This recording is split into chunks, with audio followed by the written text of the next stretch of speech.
जो मंजिल पे ना पहुंचे उसे रास्ता नहीं कहते, और दो चार कदम चलने को चलना नहीं कहते।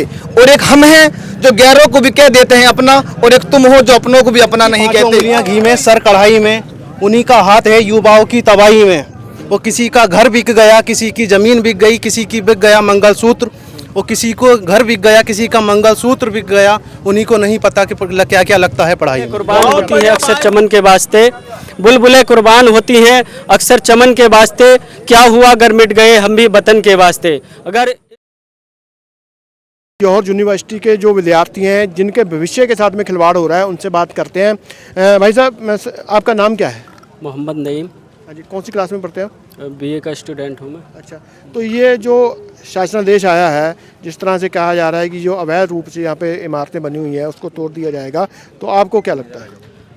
हम ये चाहते हैं कि ये राजनीति के इनके आपस के कोई भी मतभेद हैं वो हो सकते हैं, लेकिन यूनिवर्सिटी से इनका कोई लेना देना नहीं है। ये जो भी है सरासर गलत है, क्योंकि हमने इतने दिन से देखा, जब से ये सरकार सत्ता में आई है तो उस टाइम से इस पर विवाद चल रहा है, लेकिन उस टाइम पे इसका मुद्दा क्यों नहीं उठाया गया? अगर नक्शा पास नहीं है तो अगर सरकार चाहे तो इसका नक्शा पास करा सकती है, लेकिन ये इसमें जितने 4 से 5 हज़ार स्टूडेंट यहाँ पे अपना भविष्य बनाने के लिए आए हैं, तो उनके भविष्य को ख़राब करने की कोशिश की जा रही है।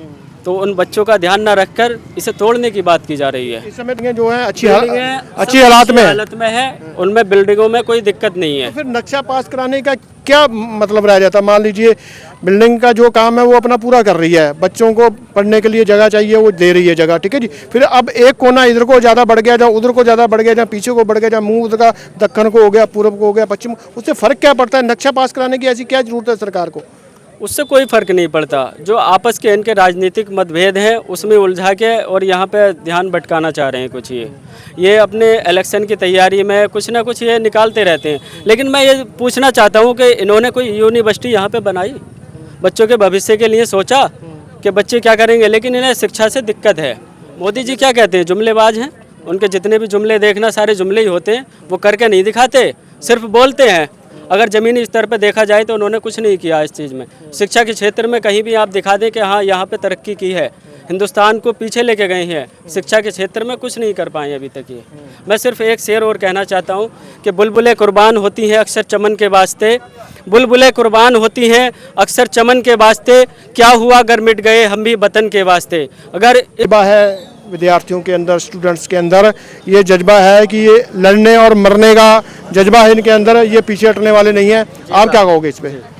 जी, मैं यही कहना चाहता हूँ, इस पे कोई राजनीतिक मुद्दा नहीं दिखाया जाए। इसको जो जिस तरह से चल रहा है इस तरीके से चलाया जाए, और केंद्र सरकार से ये मांग है कि इसको और बढ़ावा दिया जाए शिक्षा के स्तर पर। तो मैं इसीलिए एक शेर भी कहना चाहता हूँ कि जिसकी 5 उंगलियाँ घी में सर कढ़ाई में, उन्हीं का खून है शामिल, जिनकी इस यूनिवर्सिटी पे आँच आई तो हम अपनी जान देने के लिए तैयार रहेंगे। बहुत बढ़िया भाई। उंगलियां घी में सर कढ़ाई में, उन्हीं का हाथ है युवाओं की तबाही में। वो किसी का घर बिक गया, किसी की ज़मीन बिक गई, किसी की बिक गया मंगलसूत्र। वो किसी को घर बिक गया, किसी का मंगलसूत्र बिक गया, उन्हीं को नहीं पता कि क्या क्या लगता है पढ़ाई में। बहुत बढ़िया। आजम खान साहब हमारे नेता हैं और हम उनके ही नक्शे कदम पर चलने का काम करते हैं। उनका मकसद एक ही है कि हिंदुस्तान को सिर्फ हम पढ़ाई के जरिए ही, एजुकेशन के जरिए ही हम आगे ले जाया जा सकता है।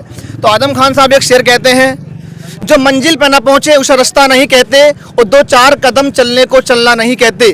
और एक हम हैं जो गैरों को भी कह देते हैं अपना, और एक तुम हो जो अपनों को भी अपना नहीं कहते। तो यूनिवर्सिटी किसी की मलकियत नहीं है। यूनिवर्सिटी जो है किसी नेता की या किसी मंत्री की नहीं है। ये यूनिवर्सिटी जो है वो किसानों की है, और इसमें किसानों के बच्चे ही अभी पढ़ते हैं। 90% बच्चे, अगर यहाँ का सर्वे किया जाए तो 90% बच्चे किसानों के इसमें मिलेंगे पढ़ते हुए।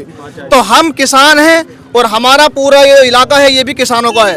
यहाँ पे कोई ऐसी फैक्ट्री नहीं है जहाँ पे बच्चा जाकर काम कर सकता है। यहाँ पे कोई ऐसा रोजगार नहीं अभी तक पैदा किया गया रामपुर में जहाँ पे बच्चा 30-35 हज़ार की नौकरी कर सकता है। अगर ये बच्चों के लिए पढ़ाई का भी जो ये एक बिल्डिंग है, एक यूनिवर्सिटी है, अगर इसको भी तोड़ दिया जाएगा तो बच्चा सिर्फ चाकू के अलावा दूसरा काम नहीं करेगा, चाकू पकड़ेगा हाथ में। ये अगर इंसानों के हाथ में से, इन बच्चों के हाथ में से अगर पेन छीनने का काम ये सरकार करती है तो फिर यहाँ का बच्चा चाकू पकड़ने का काम करेगा। ये हम कहते हैं। हमारा पूरा युवा मोर्चा, हम जितने भी युवा हैं, अगर हमारे हाथों से अगर पेन को छीना गया तो हम पेन फेंक कर और चाकू हाथ में पकड़ने का काम करेंगे हम, ये हम कहते हैं। अगर यूनिवर्सिटी को तोड़ने का काम ये सरकार करती है तो हम चाकू के जरिए एक नई यूनिवर्सिटी बनाना काम भी कर देंगे हम। मेरा नाम अंकुल सागर है। मैं जैसे कि मुझे पता चला यूनिवर्सिटी के मतलब इसको मिटाने का काम कर रही है सरकार, तो ये मुझे बहुत बुरा लगा। कल मैं रात ही प्रोटेस्ट से आया हूँ कांग्रेस जनता पार्टी के, वहाँ पे भी हालात बहुत बुरे हैं। कोई पुलिस नहीं है, सारे गुंडे भर रखे वहाँ पे भी, और ना कि वहाँ पे छात्राओं को बहुत बुरा मारा जा रहा है। और रात कम से कम 9-10 घंटे में खड़ा रहा हूँ वहाँ पे, बहुत बुरा हालात है। वहाँ पे भी कोई सुनवाई नहीं रही है, यहाँ पे भी नहीं। सर एक बात ये बताइए, आप कह रहे हो अनलीगल है, भाई 10 साल से आपकी सरकार है, पहले से कहाँ थे आप? मतलब 4 महीने चुनाव के रह गए, आपको ये दिख रहा है? ये कोई पॉलिटिकल इस पर काम नहीं करेगी, ये देश के बच्चों का भविष्य है, आप इसको जान सकते हो। और अगर इसमें आप राजनीति ला रहे तो ये बहुत गलत है। बाबा साहब अम्बेडकर जी ने बिल्कुल समानता का अधिकार दिया है, इसमें कोई राजनीति नहीं चलेगी। और मैं ये कहना चाहता हूँ, जब तुम बना नहीं सकते तो मिटाओ भी मत। आप बनाने में बहुत समय लगता है, मिटाने में बहुत कम वक्त लगता है। लेकिन जैसे हमारे भाई ने बताया था कि अगर इनको पढ़ने नहीं दिया जाएगा तो फिर चक्कू इनके हाथ में आ जाएगा। देश को चाकू पे इतना पैसा लगाया गया है, चाकू है इतने में नहीं, चाकू पे इतना पैसा लगाया गया है कि शायद अगर शिक्षा के उस मंदिर पे इतना पैसा लगाया जाता तो हमारा रोजगार जो बेरोजगार में बदला पड़ा है वो रोजगार आज तरक्की पे होता। और दूसरी बात यह है, जो राजनीतिक मुद्दे आजम खान से लगाए हैं जिन लोगों ने, अब मैं उन लोगों से अपील करता हूँ तो वो अपने पूरे राजनीतिक करियर में अगर यूनिवर्सिटी बना के दिखा दो तो तुम्हें मान जाएंगे हम।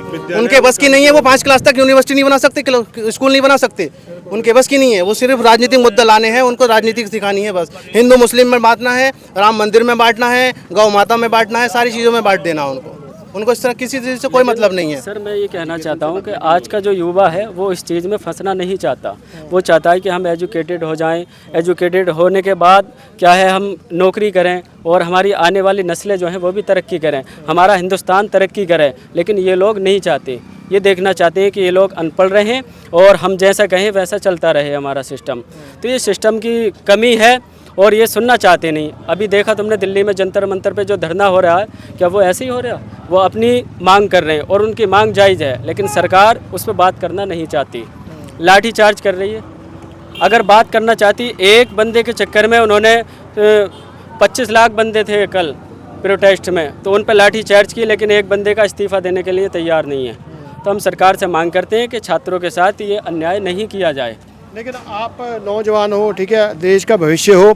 मैं ये जानना चाहता हूँ, मेरी समझ में नहीं आता है कि हर जगह जब देखते हैं नज़र घुमा के, देश भर में किसान भी धरने में बैठे हुए हैं, छात्र दिल्ली में अलग से बैठे हुए हैं, पंजाब में बैठे हैं, हरियाणा में बैठे हैं, यूपी में रामपुर में बैठे हुए हैं, जिधर चले जाओ धरने ही धरने नजर आते हैं। लेकिन फिर भी आप लोग, जहाँ आप लोग नहीं कह रहा, मतलब आप में से, हम में से ही वो लोग हैं, फिर वोट क्यों डाल देते हैं उसी सरकार को? क्यों मतदान उसी के हक में करते हैं? अपना वोट जला सकते हैं, किसी और को दे देंगे, पर इस जालिम सरकार को अपना वोट नहीं देंगे। लेकिन बाकी तो दे रहे हैं ना, उनको ये सीख लेना चाहिए। जहाँ जहाँ धरना प्रदर्शन चल रहे हैं, अभी कल दिल्ली में जंतर मंतर पे कितना जुल्म किया गया, बच्चों के साथ में मारा गया, बच्चियों को मारा गया, यानी जेंट्स पुलिस वाले लड़कियों कपड़े तक के फाड़ दिए, कितना जुल्म किया गया। ये गुंडाई हो रही है, किसी के बैच नहीं है, नाम प्लेट नहीं है, और कुछ तो वर्दी में भी नहीं है, जबरदस्ती जुल्म किया जा रहा है बच्चों के साथ में। हम कोई आतंकवादी थोड़ी हैं, गुंडे थोड़ी हैं जो हमारी बात नहीं सुनी जा रही है सीधी सीधी तरीके से। हम अपनी हक की बात रखना चाह रहे हैं, हमारी बात सुनो, हमारी बात का प्रावधान दो। और ये यूनिवर्सिटी है, इसको तोड़ने का काम करने की कोशिश कर रहे हैं। डीएम साहब हैं अपने रामपुर के, उन्होंने प्रस्ताव पारित कर दिया इसको तोड़ने के लिए। अगर देखा जाए तो हो सकता है कि डीएम आवास का नक्शा ना हो, डीएम साहब जिस ऑफिस में बैठ रहे हैं उसका भी नक्शा ना हो, है होगा ही भी नहीं। डीएम साहब से मांगा या दिया नहीं गया उनसे। डीएम साहब भी तो कहीं से पढ़ के आए होंगे। बताओ, वो भी पढ़ गए हैं किसी इंस्टीट्यूट से, किसी यूनिवर्सिटी से, वो भी पढ़ के निकले, या फिर उन्होंने क्या बोलते हैं किसी सत्ता के जोर से, सत्ता के प्रेशर में आके ये सब उन्होंने किया। ये सब गलत है। बच्चों को फ्यूचर से खेलने की कोशिश की जा रही है, और इस सरकार की मंशा है कि यहाँ की हिंदुस्तान की आवाम को अनपढ़ और जाहिर रखा जाए, उन्हें गुलामी में लिया जाए। सीधी सीधी सरकार की ये मंशा है, ये गुलाम बनाना चाहती है सरकार। अब वो समय चला गया, निकल गया, वो पुराने समय की बात जनता थी। जागरूक हो चुकी है, जनता जागरूक हो चुकी है और जनता जागरूक हो चुकी है, अपने हक की आवाज़ उठाने के काबिल हो चुकी है। अब ये सरकार अपना वहम निकाल दे कि हम फिर से यहाँ की आवाम को गुलाम बना सकते हैं। बिल्कुल, ये आजकल सोशल मीडिया का ज़माना है, अनपढ़ बंदा भी फ़ोन चलाना जानता है और वो मैं कहता हूँ कि ज़्यादा बढ़िया तरीके से समझता है समाज को। भले बिल्कुल सही बात है। पढ़ा लिखा तो अपने कैरियर के ऊपर ध्यान देता है, कैरियर के ऊपर ध्यान देता है, अपनी पढ़ाई के ऊपर ध्यान देता है। जब वो बात जो उसने बोलनी होती है बड़ी सोच समझ के बोलता है। अनपढ़ बंदा जो है वो तो आपको पता है कि इन चीज़ों में ज़्यादा तेज है आज की डेट में। जी बात सही है। जी जी। हाँ भैया, आप सर हम ये चाहते हैं, ये यूनिवर्सिटी की जितनी बिल्डिंगें हैं बगैर नक्शे की, सरकार हमारी कह रही है कि इनके नक्शा नहीं है 38 बिल्डिंगों के। तो मेरी सरकार से ये गुजारिश है कि इसे तोड़ा ना जाए और इसके नक्शे पास कराए जाएं किसी भी हालत में, और इसे आबाद करा जाए। जो हमारे बच्चे जो हैं, ये जितने भी हिंदू मुस्लिम सिख ईसाई के जितने भी बच्चे हैं, सब हमारे परिवार के हैं। कोई ये ना समझे हमारा परिवार नहीं है, बिल्कुल हमारी परिवार है। हाँ, सभी जो जहाँ पे पहुँचे यही चीज़ चाहते हैं। धन्यवाद। सर, ये बहुत गलत हो रहा है। यहाँ यूनिवर्सिटी 2006 में इसकी संग बुनियाद रखी गई थी। जब इसकी बुनियाद रखी गई थी तो मैं बहुत छोटा था, पढ़ता था, तो मैंने ये देखा था, बहुत अच्छा लगा। उसके बाद 2024 में RDA आया इस क्षेत्र में। ये ग्रामीण क्षेत्र है और 2006 में जो बिल्डिंग बनी थी, जब यहाँ RDA वगैरह कुछ नहीं था, 2024 में आया। तो मेरा RDA वालों से ये कहना, आपने किस आधार पर ये नोटिस दे दिया कि साहब ये नोटिस है और आप इसे 15 दिन में धस कर दीजिए, इसे तोड़ दीजिए। अरे भाई, ऐसा कैसे तोड़ दिया जाएगा? अब अगर आप नहीं तोड़ोगे तो हम तोड़ देंगे।